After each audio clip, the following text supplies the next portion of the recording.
2021, my family and I went to Orlando, Florida to attend the GCI International Conference from August 1 to August 4.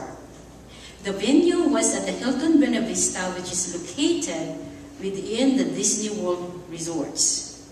Honestly, what really convinced me to go was the anticipation of what we can do as a family after the conference, which is to go to Disney World and visit the theme parks Ezra, Annika, and EJ haven't visited before.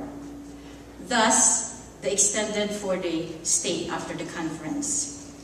For months, this anticipated trip was a much-needed rest from the workplace.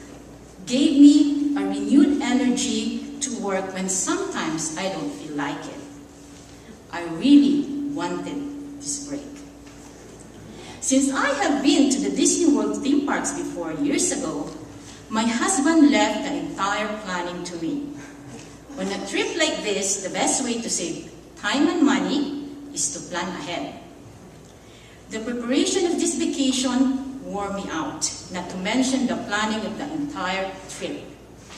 What to bring, when to go to the theme parks, how to go there, where to eat. So much to do, so little time. And part of the planning was to call Nancy Akers, a member of the administrative team, and ask the tentative schedules because it was not yet up and running on the website. I was wondering if we could squeeze in going to theme parks during meals and free time during the conference days in the afternoon. And got also a book from the library titled The Color Companion to Walt Disney World on how to maximize our visit when we have only a day or half day to spare. So practically this guidebook suggested the must see and do depending on how much time you can spare during the visit. So before I left LA, I had the what, when, how, and why all figured out on this trip. Rest, rest, rest. When can I rest? I'll rest on the plane. So the day we left LA, I was so tired and at the same time excited. Mr. Alan Andrews, the maintenance guy in the apartment, dropped us off in the airport. We almost didn't make it to Florida after all the planning I'd made because we were dropped off on the wrong airlines per direction of my dear husband. We were dropped off at Virgin Atlantic Airlines instead of Virgin America. How can Esther forget when he was the one who booked the plane tickets? So it was a 4 or 5 hour trip, and EJ felt nauseous and was not feeling well half of the time during the flight.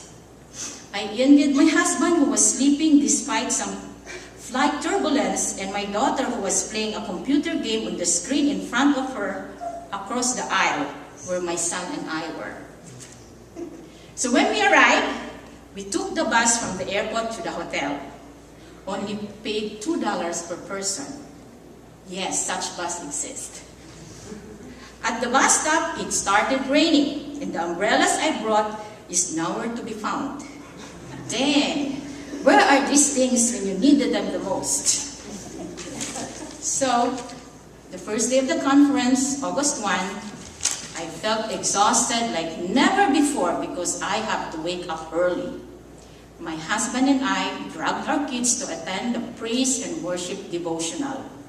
The whole time I can't concentrate because Annika and EJ was still tired and sleepy and wanted to go back to our hotel room. They were not happy. Well, it's the first day of the conference. The whole family should be there. Oftentimes, brethren, in life or during vacation or trip like this, we are stuck or concentrated with the what, where, when, how, and why, that we forget the most fundamental question, who? Who is the vital part in this planned vacation? With this year's conference theme, Koinonia, participation, fellowship, communion, who being celebrated here? When you first deal with the question, who, it's a little easier to deal with the what, where, when, how, and the why. Indeed, what a blessing to be able to celebrate our triune God in the conference, who, with unconditional and lavish love, opens the circle for us to join in His life. And what a blessing at the same time, I had the chance to spend time with my family, who should be given the utmost consideration in the overall planning of this trip.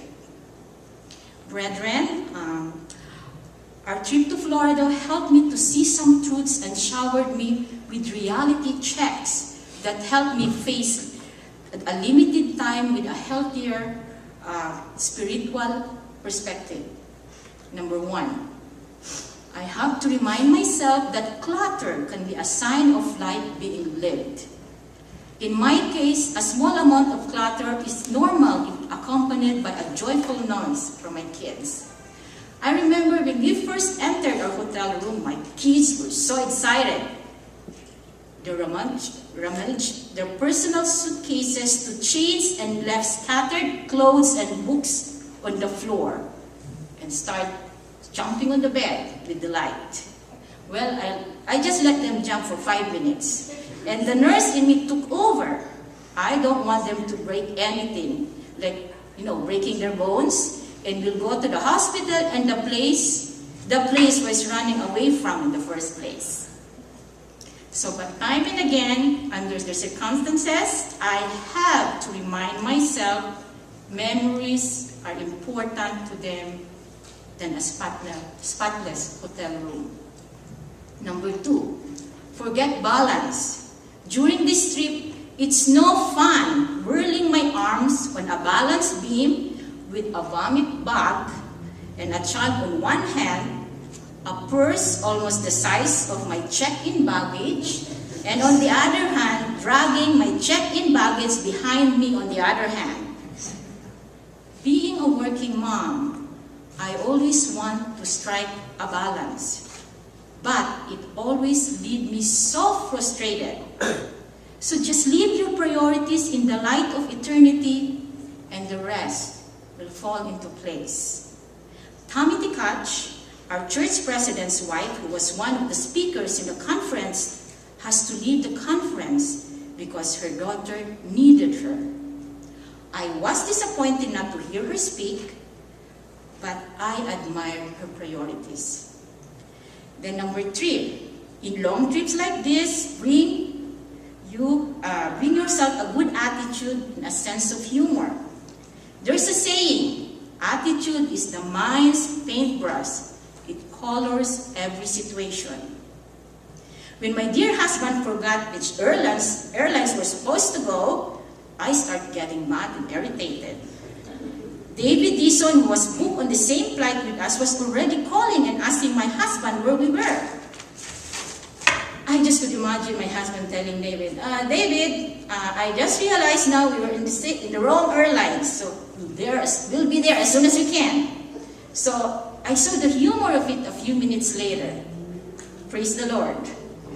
So lastly, remember that people are more important than schedules, deadlines, things, or places. Be considerate and graceful, especially to the who matters most. I admit, I was not considerate when I dragged my children to first day of the conference to attend the praise and worship devotional. They were still sleeping because it was still 5:45 a.m. California time. The theme parks can wait. We'll just have to do it after the conference. Even we have to pay the ride back to the resort. We're all terminal. My late patient joked after she was diagnosed with cancer and was given 6 months to live. Some of us are just going sooner than others. Brethren, I'm not intending to be morbid here, rather to force myself into a right perspective. People are more important than schedules, deadlines, things, or places. Spending my time with and for people is the best way to spend it. Jesus lived that better than anyone else. I know. He died because of it. Aren't you all grateful? Are you tired? Worn out? Come to me. Jesus said, I was tired and worn out before the trip, and even during the trip, especially during times it was so hot and humid, waiting in line for an hour for a 2 to 3 minutes roller coaster trail or a space flight simulation ride. Huge crowds, long lines in the theme parks this summer.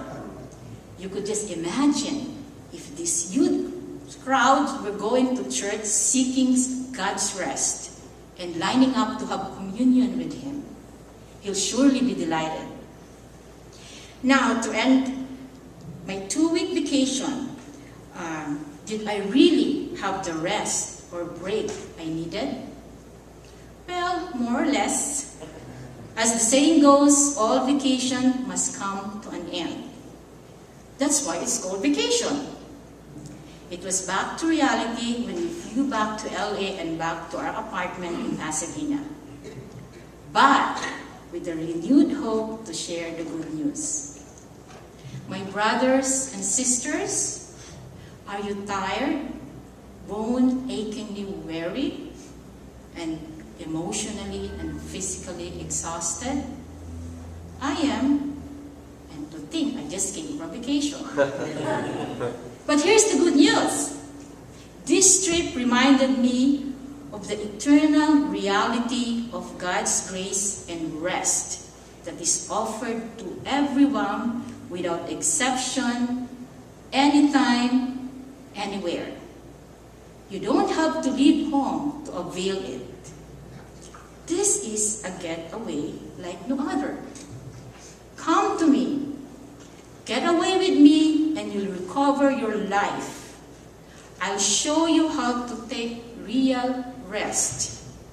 Learn the unforced rhythms of grace. Yeah, check it out. It's in Matthew 11, 28 to 30, the Message Bible. Or Otto, can you put that out, please? Thank you. Whether we're weary and worried, elated and energized, we can come to Him. Need to get away? Then run into His arms.